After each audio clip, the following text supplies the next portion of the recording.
The anniversary dinner was supposed to be a celebration. Instead, it ended with me discovering the text messages on her phone. My name is Mark, I'm 32 years old, and a week ago, I thought I had it all. Sarah and I had been together for 8 years, married for 5. We'd built a life that felt perfect, a cozy home, stable jobs, and dreams of starting a family soon. Every milestone, every triumph, we'd shared it all. Our 5th anniversary was meant to be another beautiful memory, but everything changed when I picked up her phone to find a restaurant review. We met at a friend's barbecue. She was laughing, her red dress catching the sunlight, and I was instantly smitten. I, an aspiring architect, and she, a vibrant marketing executive. We talked for hours that day, and I knew almost immediately that she was the one. She was brilliant, funny, and incredibly kind. She remembered obscure facts about my favorite sports teams and always knew how to make me smile when I was stressed. When I proposed during a weekend getaway to Santorini, her yes felt like the sweetest music I'd ever heard. This was my person, my forever. 5 years into our marriage, we were planning a big trip to Italy to celebrate our anniversary. We'd saved for months, mapping out every vineyard tour and ancient ruin. We were excited, planning our future, talking about baby names. We were supposed to be unbreakable, or so I thought. I was 3 weeks into planning the trip when I first noticed her being secretive. She'd take calls in another room. "It's just work," she'd say, a little too quickly. Her phone was constantly with her, face down, almost like a shield. She'd shower immediately after coming home, which was unusual. I'd try to hug her, and she'd sometimes stiffen, offering a quick peck on the cheek kind of kiss. I should have listened to my gut.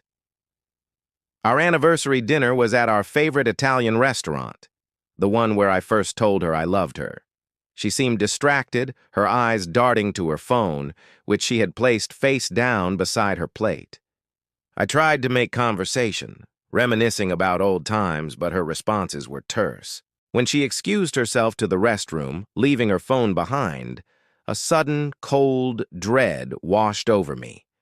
I told myself it was nothing, just a gut feeling, but I couldn't shake it.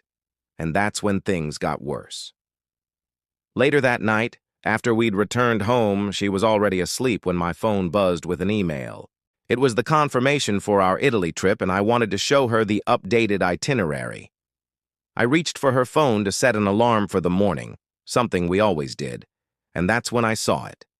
A notification on the lock screen, a text message, from a contact named Alex. The message read, "Amazing night last night. Can't wait to see you again soon." My heart dropped into my stomach.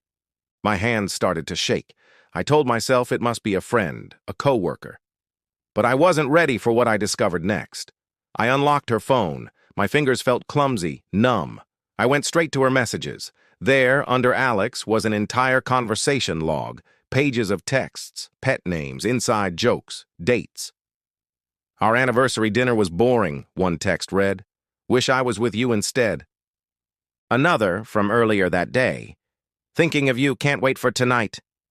The world spun. The room tilted. My breath caught in my throat.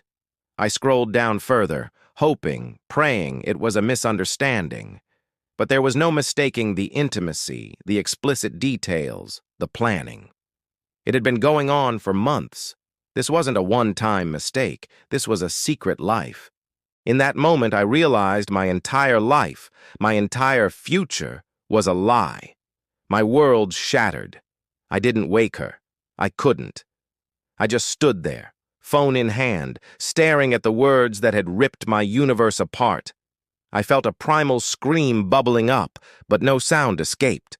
I walked to the living room, a ghost in my own home, and collapsed onto the couch. The city lights outside seemed to mock me, twinkling indifferent to my crushing pain. The anniversary flowers on the table, the ones I'd bought with such love, seemed to wilt before my eyes.